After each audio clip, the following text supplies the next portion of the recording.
السلام عليكم، بسم الله الرحمن الرحيم. اليوم حبيت نحكي شوية على مشكلة البطالة في تونس. برشا شباب عندنا متخرج وحتى مش متخرج، معناها حتى قاري تعليم ثانوي ولا تعليم مهني ومكمل التعليم المهني بتاعه إلى آخره. عنده كفاءات في ميادين مختلفة، سواء كانت معناها ميادين أكاديمية أو ميادين حرفية، وماهوش لاقي خدمة. وحتى معناها فما اللي لاقين خدم صغار، لكن الخدمة هذوما للأسف ما همش كافيين باش يوفروا لهم موارد رزق يوكلوهم ويوكلوا عائلات نتاعهم، واكثر من هذاك معناها يامنوا لهم حياتهم ومستقبلهم.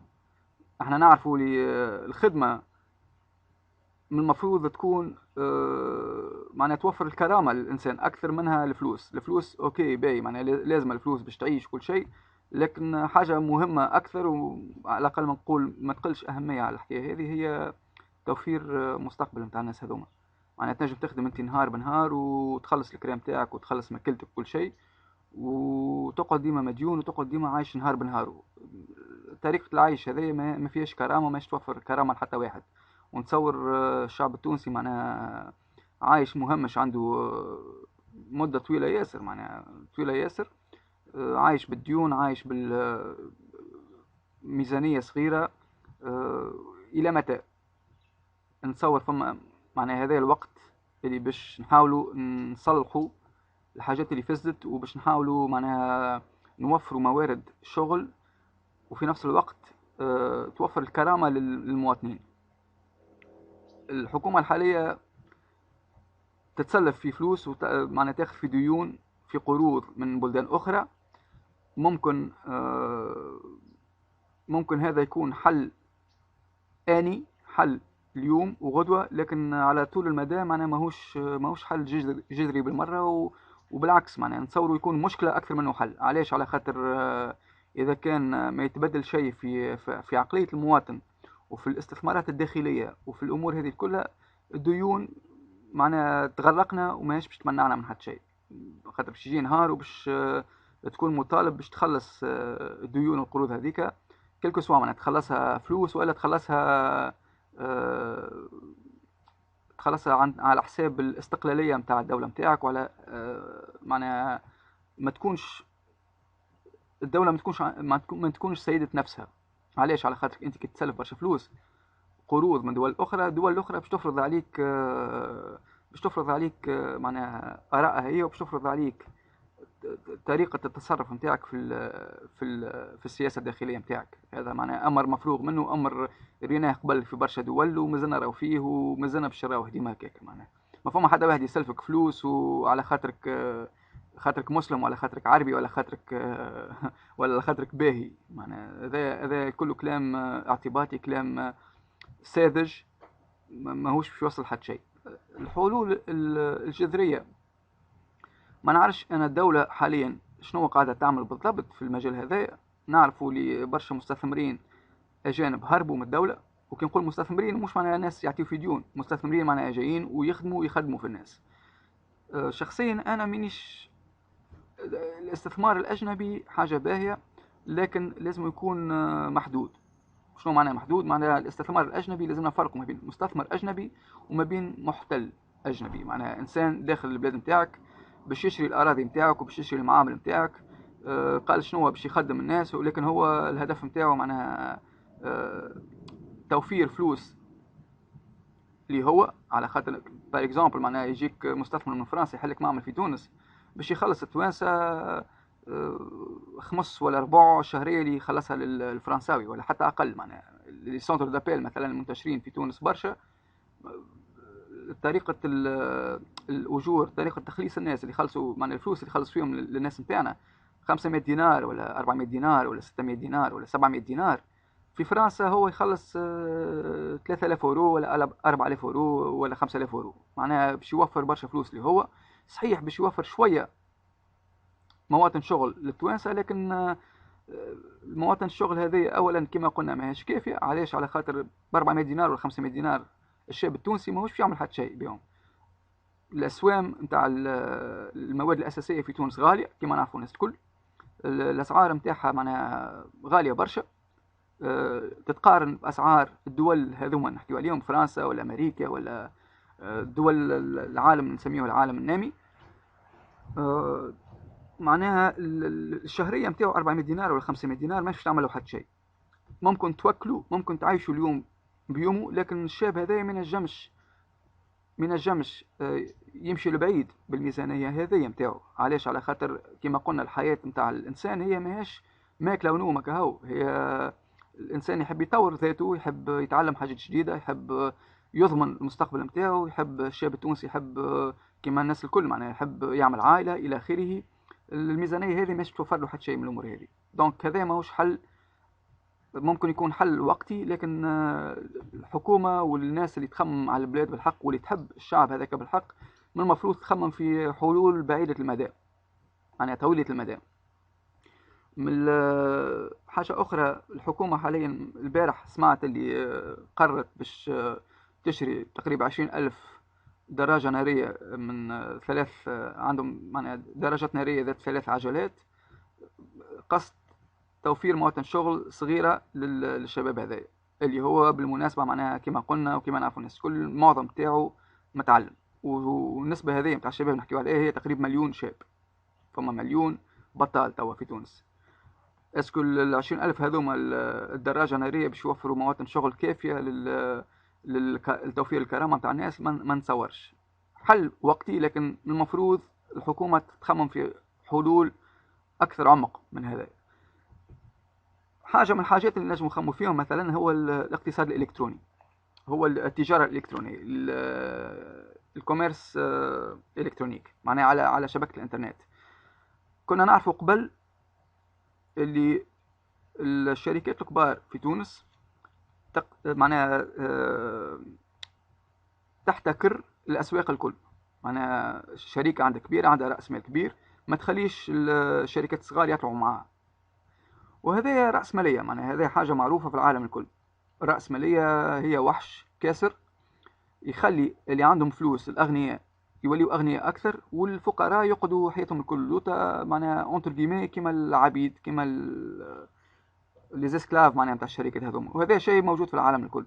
لكن الفرق ما بين دولة ودولة أخرى هو نسبة الوحشية نتاع الرأسمالية هذه.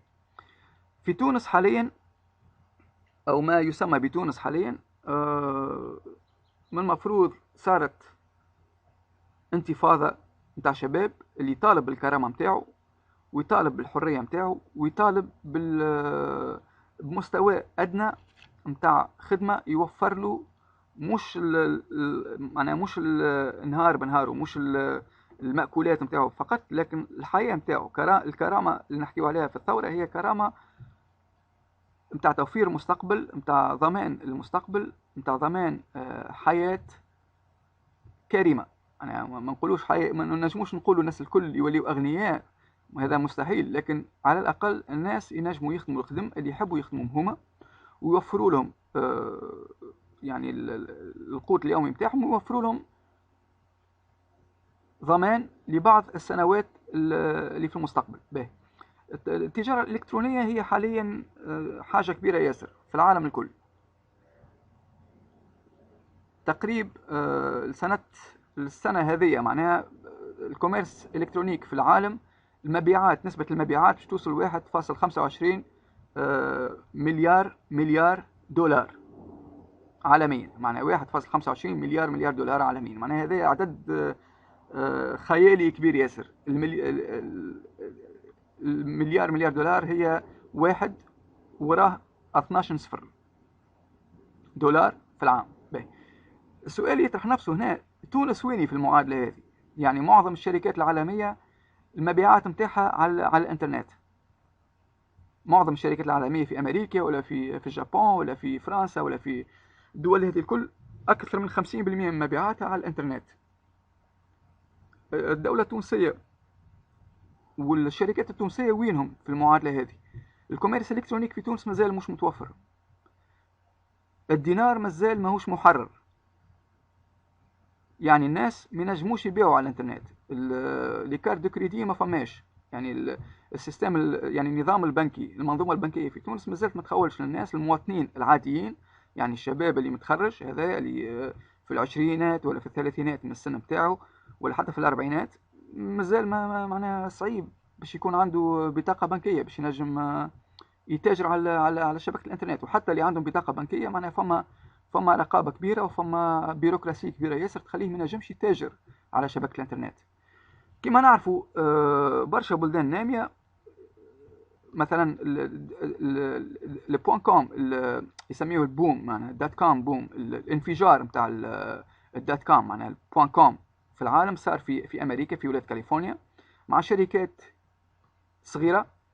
الشركات هذوما تلقاهم معناها دي جون شابين ولا ثلاث شبان يتلموا مع بعضهم يحلوا شركة حتى من دارهم، يخدموا شركة على الانترنت. شنو يبيعوا في الشركات هذوما؟ يبيعوا حاجات ينجموا يكونوا حاجات فيرتوال معناها دي سيرفيس خدمات، وينجموا يكونوا حاجات مادية معناها ينجموا يصدروا حاجات من تونس للخارج. باهي احنا مانيش نحكيو على حاجات على تصدير المواد الملموسة للخارج، نحكيو على الخدمات فقط. في الخدمات فقط تونس أو ما يسمى بتونس حاليا فما كما قلنا مليون بطال، فما نسبة كبيرة مئات الآلاف منهم عندهم شهادات عليا، فيهم برشا ناس يحكيو لغتين ولا 3 لغات بطلاقة. العباد هذوما ماناش مستغلينهم، العباد هذوما المفروض الحكومة تخمم فيهم على أنهم جيش مستعد باش يحارب وباش يرفع البلاد اقتصاديا. لكن الشباب هذا الكل شنو قاعد يعمل؟ المعظم تاعو الأغلبية الساحقة نتاعو قاعدين للأسف معناها في القهوة، والا قاعدين على الانترنت على الفيسبوك. معناها الانترنت عندنا في تونس هي فيسبوك فقط، ولا ما نقولش فيسبوك فقط، نقول 90% منها هي فيسبوك. النشاط نتاع الشباب على الانترنت هو فيسبوك وبلوجات. الحريه اللي يطالبوا بها الناس هي المفروض تكون حريه فينانسير، معناها حريه اقتصاديه، حريه ماليه. لانه لو ما فماش حريه ماليه، لو ما تكونش كرشك معبيه وما تكونش عندك حاجات تضمن لك المستقبل نتاعك، للاسف باش نقعدوا ندوروا في حلقه مفرغه. لانه الانسان اللي ماهوش شبعان في كرشه وماهوش مطمئن على المستقبل نتاعو باش يولي ديما خايف، باش يولي ديما ستريسي، والستريس هذيك باش تزرع برشا حاجات نيجاتيف في العقليه نتاعنا، اللي تعلمنا حاجات معناها سلبيه، اللي نكرهوا بعضنا واللي نخافوا من بعضنا واللي نخافوا من الاخر واللي امور السلبيه هذيك الكل. دونك الحل الجذري هو معناها واحد من الحلول الجذريه هو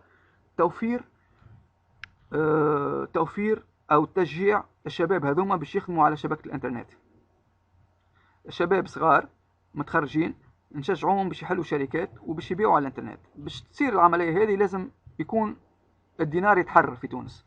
شنو معناها الدينار يتحرر في تونس؟ معناها لي جون هذوما اوليو دو قاعدين ينجموا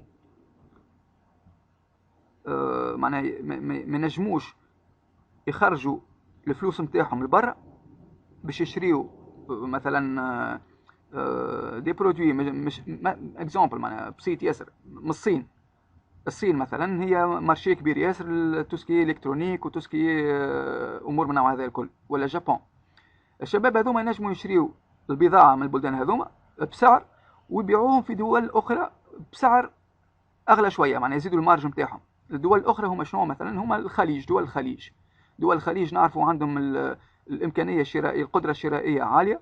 علاش ما نستعملوش معناها الشباب نتاعنا باش يتاجروا على شبكه الانترنت كيما الفرنسيس مثلا ولا الامريكان ولا الناس الكل الاخرين. معناها قلنا مداخيل المبيعات في العام توا وصلت ل 1.25 مليار دولار عالميا، اللي منها اكثر من نصها على الانترنت، مبيعات على الانترنت. الشباب التونسي يحكي لغتين ولا 3 بطلاقه، يحكي اللغه العربيه بطلاقه